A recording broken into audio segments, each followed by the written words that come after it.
Hello and welcome. My name is Alan, and we are back with more Bhagavad Gita. So, um, Arjuna still struggles with the idea of fighting family, even though it's what must be done. But let's continue on here. Do do do do do do. Chapter 5, Renounce and Rejoice. At the beginning of this chapter, a traditional approach to the spiritual life, that is, leaving the world, retiring from the ordinary affairs of job and family, is contrasted with working in the world with detachment. The general term for retiring from the world is sannyasa, renunciation. Traditionally, sannyasa meant renouncing all worldly ties and attachments. The person undertaking the vow of sannyasa should leave home, family, and occupation to pursue a strict contemplative life. This was a path chosen by very few, even in ancient India. Yet we shouldn't forget that surprising numbers of people in traditional societies, both in the East and in the West, have chosen a monastic life, removed from the turmoil of the world. In India, the compassionate Buddha provides the classic example of one who leaves the comforts and fulfillments of family and worldly life to seek the lonely way of self-realization. The story is well known throughout Asia. Siddhartha Gautama was a prince with every worldly satisfaction within his reach, who left his palace to find a way to lead the world beyond suffering and death. He became a wandering sannyasi, a lonely, austere monk. Only after he had attained to complete enlightenment did he return to society to teach others of the peace of nirvana. Though Krishna acknowledges here that the way of sannyasa can lead to the goal, he recommends the path of selfless action or selfless service as the better way. He contrasts the way of Sankhya, which in this context means knowledge of the self in a general way, to the way of yoga, which means the way of action.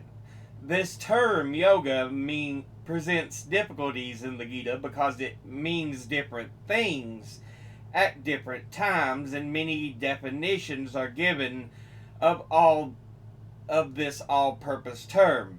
But for several chapters, the topic under discussion has been the active spiritual life, or karma yoga. And that is clearly what is meant in this context. Sankhya or yoga might also be translated as theory and practice. It would seem that at the time of the Gita, the path of wisdom was regarded very highly, while the path of action may have been looked upon as an adulteration of the spiritual life. It is even possible that the Gita was the first Hindu scripture to introduce the novel idea of combining karma yoga with the pursuit of self-knowledge. Krishna says the only immature, inexperienced people look upon the paths of knowledge, and action is different. The true goal of action is knowledge of the self. Following either path faithfully will lead to the complete spiritual vision. It is essential in karma yoga that the selfish ego not expect gratification from the work. Then, when there is no selfish involvement in work, the worker does not come to spiritual harm. The example is the lotus. It spends its life floating in water, yet the drops of water roll off its leaves without ever wetting them. Similarly, as long as the karma yogis do not expect reward or recognition, any evil that might stain them has nowhere to cling. Such yogis are said to be detached from the outcome of fruits of their actions, karma phala. Krishna warns Arjuna that a life of work, even successful work, cannot be fulfilling without self-knowledge. Ultimately, the true self within him is not affected by what he does, whether good or bad. Only knowledge of the self, which rises like the sun at dawn, can fulfill the purpose of his life and lead him beyond rebirth. This knowledge of the self, or Atman, is by its very nature also knowledge of Brahman and the all-pervading, immanent, and transcendent Godhead. Krishna says that the illumined person sees this divine essence in all beings. He or she has equal vision and sees the divine self in all, regardless of the outer aspect. The last 3 verses of the chapter describe a state of profound meditation called samadhi. When meditation becomes very deep, breathing becomes slow, steady, and even, and the windows of the senses close to all outward sensations. Next, the faculties of the mind quiet down. Resting from their usually frantic activity, even the primal emotions of desire, fear, and anger subside. When all these sensory and emotional tides have ceased to flow, then the spirit is free, mukta, at least for the time being. It has entered the state called samadhi. Samadhi can come and go. Generally, it can be entered only in a long period of meditation and after many years of ardent endeavor. But one verse adds the significant word sada, always. Once this state of deep concentration becomes established, the person lives in spiritual freedom or moksha permanently. This is extremely rare. Mystics of the West, as well as of the East, have attained brief glimpses of unity, but very few can be said to have dwelt in it permanently, as if it were their natural habitat. In the West, the most prominent figures are Meister Eckhart, Saint Teresa of Avila, and Saint John of the Cross, though there have been others. In the Hindu tradition, there is a long line of saints and mystics who have tried to communicate something of the nature of this union with reality or God.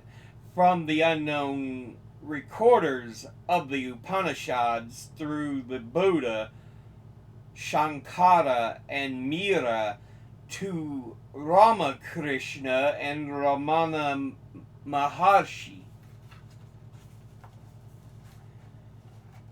Arjuna, O Krishna, you have recommended both the path of selfless action and sannyasa, the path of renunciation of action. Tell me definitely which is better. Krishna, Both renunciation of action and the selfless performance of action lead to the supreme goal, but the path of action is better than renunciation. Those who have attained perfect renunciation are free from any sense of duality. They are unaffected by likes and dislikes, Arjuna, and are free from the bondage of self-will. The immature think that knowledge and action are different, but the wise see them as the same. The person who is established in one path will attain the rewards of both. The goal of the knowledge and the goal of service are the same.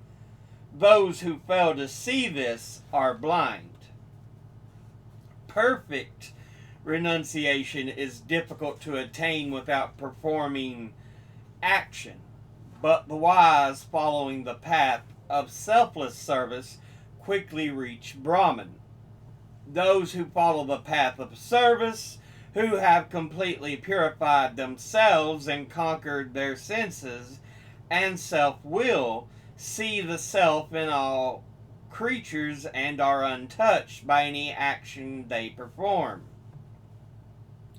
Those who know this truth, whose consciousness is unified, think always, I am not the doer, while seeing or hearing, touching or smelling, eating, moving about or sleeping, breathing or speaking, letting go or holding on, even opening or closing your eyes. They understand that these are only the movements of the senses among sense objects. Those who surrender to Brahman all selfish attachments are like the leaf of a lotus floating clean and dry in the water. Sin cannot touch them. Renouncing their selfish attachments, those who follow the path of service work with body, senses, and mind for the sake of self-purification. Those whose consciousness is unified abandon all attachment to the results of action and attain supreme peace. But those whose desires are fragmented, who are selfishly attached to the results of their work, are bound in everything they do. Those who renounce attachment in all their deeds live content in the city of 9 gates, the body as its master. They are not driven to act, nor do they involve others in action. Neither the sense of acting nor actions, nor the connection of cause and effect comes from the Lord of this world. These three arise from nature. The Lord does not partake in the good and evil deeds of any person. Judgment is clouded when wisdom is obscured by ignorance. But ignorance is destroyed by knowledge of the self within. The light of this knowledge shines like the sun, revealing the supreme Brahman. Those who cast off sin through this knowledge, absorbed in the Lord and established in Him as their one goal and refuge, are not reborn as separate creatures. Those who possess this wisdom have equal regard for all. They are the same self in a spiritual aspirant as an outcast, in an elephant, a cow, and a dog. Such people have mastered life. With even mind they rest in Brahman, who is perfect and is everywhere the same. They are not elated by good fortune, nor depressed by bad. With mind established in Brahman, they are free from delusion, not dependent on any external support. They realize the joy of spiritual awareness, their consciousness unified through meditation. They live in abiding joy.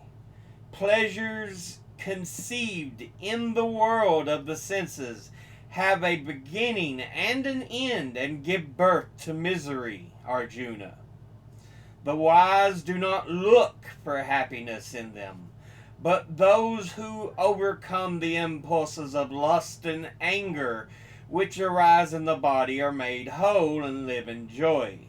They find their joy, their rest, and their light completely within themselves. United with the Lord, they attain nirvana in Brahman. Healed by their sins and conflicts, working for the good of all beings, the holy sages attain nirvana in Brahman. Free from anger and selfish desire, unified in mind, those who follow the path of yoga and realize the self are established forever in that supreme state. Closing their eyes, steadying their breathing, and focusing their attention on the center of spiritual consciousness. The wise master their senses, mind, and intellect through meditation. Self-realization is their only goal. Freed from selfish desire, fear, and anger, they live in freedom always, knowing me as the friend of all creatures, the Lord of the universe, the end of all offerings, and all spiritual disciplines. They attain eternal peace. And that's the end of that chapter. So yeah.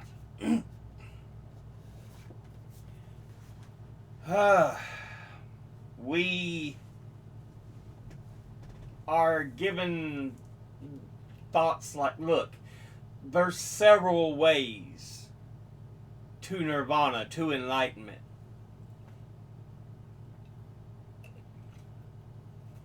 To self-realization. Some ways are easier than others. Perhaps the best way, though, is selflessness, self-sacrifice, giving of thyself. So yeah, this is what we find out. Arjuna listening closely as Krishna tells him the secrets and the key to attaining such self, the Atman, or attaining the Brahman.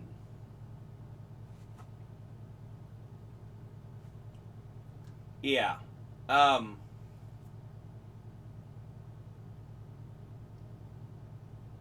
So again, he's really picking the mind of Krishna. He's like, let me know, what should I do? I need to know. And Krishna's like, look, there are several ways to reach enlightenment, to reach nirvana, self-realization, to reach the self, the Atman. But by far, probably the best way is selflessness. To give of thyself. Doing work is not a bad thing, but doing work just to work without a level of self-realization does not make the work necessarily just. You may like the outcome, it's an outcome that's good, but it's not necessarily something that will help you attain that self-realization, that nirvana. And then he also makes the comparisons. He's like, look, thought and action are not necessarily devoid or opposite from each other. In fact, they can be very much the same.